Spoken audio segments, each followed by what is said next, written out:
누가복음 22장 39절에서 53절 말씀입니다. 오늘 본문의 말씀은 예수님께서 고난주간 목요일에 행하신 사건인데요. 감람산에서 기도하신 장면입니다. 더 상세히 볼까요? 39절입니다. 예수께서 나가사 습관을 따라 감람산에 가시매 제자들도 따라갔더니 예수님은 습관을 따라 기도하셨답니다. 신앙에 좋은 습관 갖는 것 얼마나 좋습니까? 예수님처럼 우리도 습관적으로 기도하는 기도의 시간이 있으면 좋겠습니다. 체포를 피하지 아니하시고 감람산 잡힐 그곳으로 매일 기도하셨던 그 장소로 가시는 겁니다.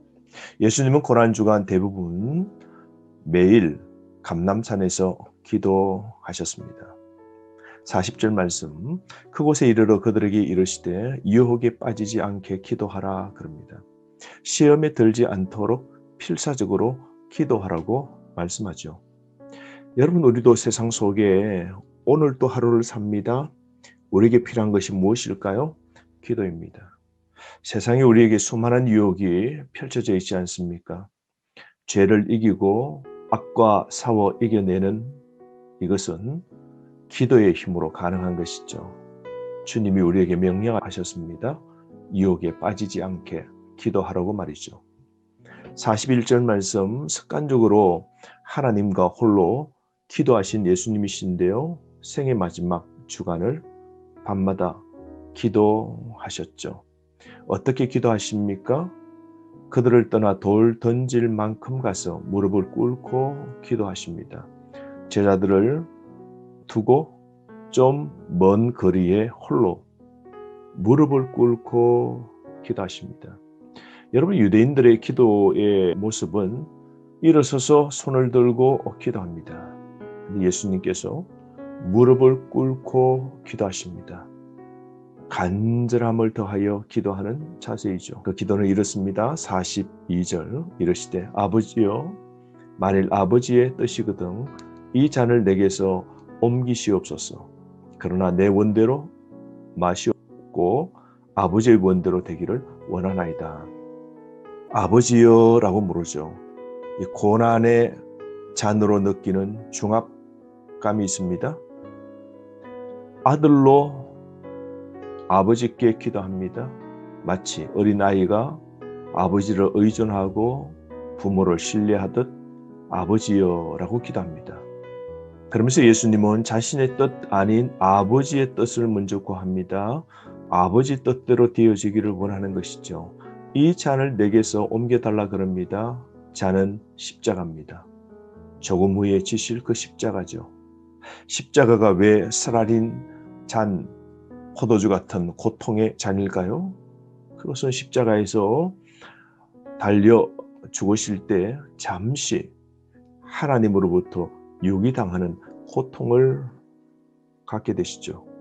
하늘의 아버지는 침묵하게 됩니다. 하나님으로부터 유기당하는 그 고난, 고통이 아들 예수님은 아시는 겁니다. 그러나 큰 고통이지만 내 원대로, 내 뜻대로 마시고 아버지 뜻대로 되기를 원한다라고 기도하는 것 보십시오. 이게 기도의 모범이죠. 십자가 앞에서 고뇌합니다. 십자가에서 아버지와 분리되는 게 힘듭니다. 그런 가운데 기도하는 겁니다. 여러분, 참된 기도는 내 뜻을 접는 겁니다. 그리고 하나님 뜻을 세우는 것이죠. 그 뜻에 순종하는 삶, 거기까지가 기도의 마침이죠. 죽음 앞에서 아버지 앞에 엎드려야 됩니다. 예수님은 삶의 절박하고 죽음이 눈앞에 펼쳐진 상황 속에 엎드려 아버지께 간구합니다. 아버지를 전적 의지하는 것이죠. 그럴 때 천사가 하늘로부터 예수께 나타나 힘을 더하십니다. 44절 말씀에 예수께서 힘쓰고 애써 더욱 간절히 기도하시니 땀이 땅에 떨어지는 빗방울같이 되었더라. 정신적으로 감정적으로 그 고통이 얼마나 대단합니까? 고뇌 속에서 기도합니다. 기도하는 장소가 겟세마네죠. 겟세마네라는 뜻은 기름 짜는 틀입니다. 우리 예수님은 기름 짜는 틀, 그곳에서 기름 짜는 틀처럼 간절하게 기도하시는데요. 땀이 핏방울처럼 되었답니다. 여러분, 기도의 땀방울이 피 한 방울 같지 않습니까? 격렬한 기도입니다. 고난에 대한 압박감을 갖고 엄청난 고난의 무게로 모세의 혈관이 터지는 간절한 기도죠.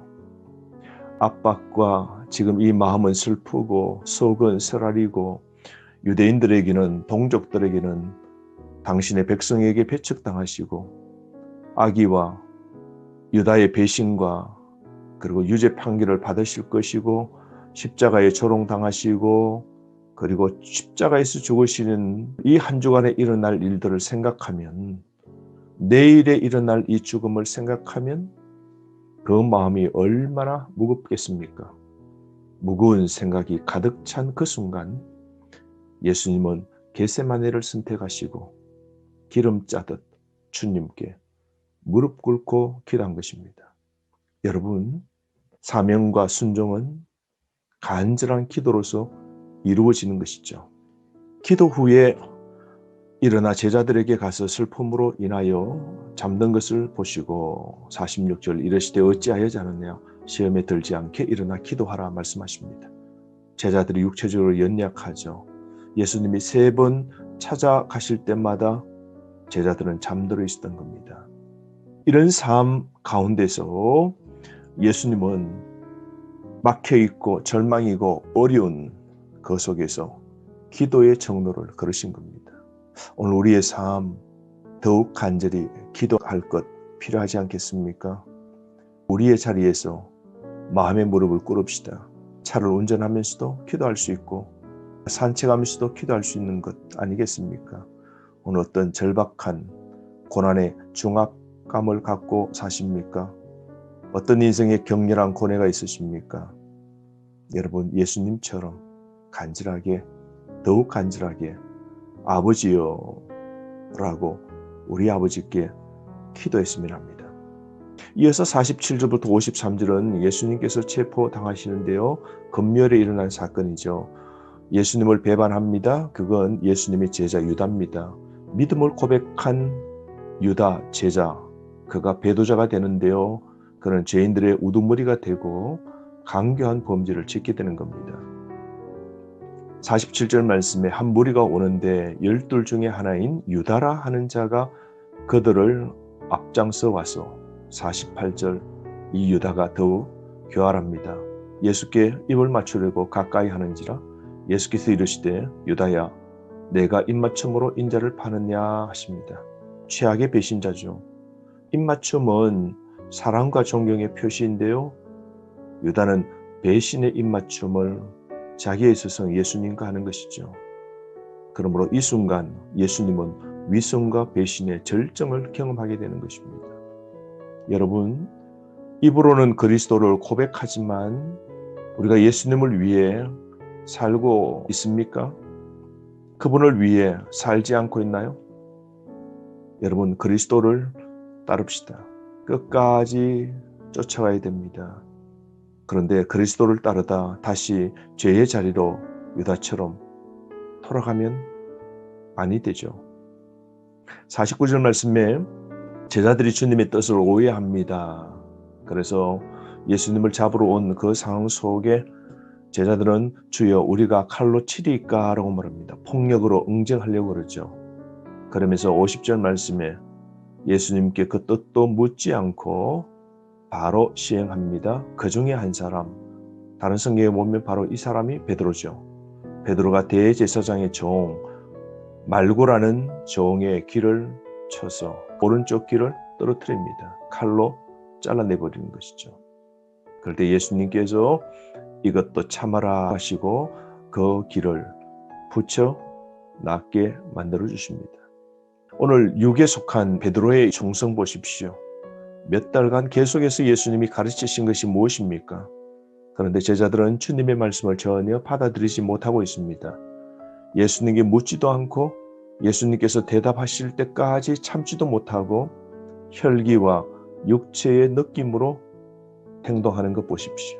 여러분, 우리는 오늘 하루를 살 때도 혈기와 육체의 내 즐거운 감정으로 그렇게 행동하면 안 됩니다. 인내하셔야 됩니다. 끝까지 참아야 됩니다. 하나님 나라는 사랑의 나라인 것이죠. 악의 세력에게 우리가 지면 안 됩니다. 악의 세력을 칼로 응정할 수 없는 것이죠. 그저 하나님의 뜻에 따르는 삶이 우리에게 필요한 것이죠. 그러므로 여러분 끝까지 내 뜻 아닌 하나님 뜻에 순종하는 삶을 살아야 됩니다. 52절 말씀에 보면 종교인들이 하나님의 아들임을 전혀 알지 못합니다. 영적 눈이 어두운 악한 자들이죠.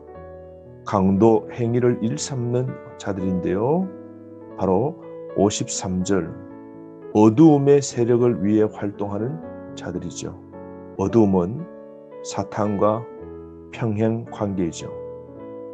그러므로 여러분 53절 마지막에 그러나 이제는 너희의 때요 어두움의 권세로다 말씀하십니다. 하나님의 때의 모든 일들이 다 이루어질 터인데 악한 일에 향하는 자들의 손을 통해서도 하나님은 하나님의 뜻을 이루시는 것이죠. 여러분 지금 어둠의 권세가 판을 치고 있지만 결국은 빛의 자녀가 승리할 겁니다. 기도하는 제자가 이길 겁니다. 어둠을 이기고 십자가에 합당한 삶을 우리가 살아야 되지 않겠습니까?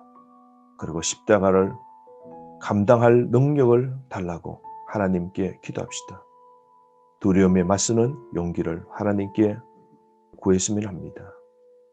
다시 한번 기억합시다. 기도해야 진정으로 용기를 낼 수 있는 겁니다. 오늘 하나님의 말씀 붙잡고 승리하는 삶 사시길 바랍니다.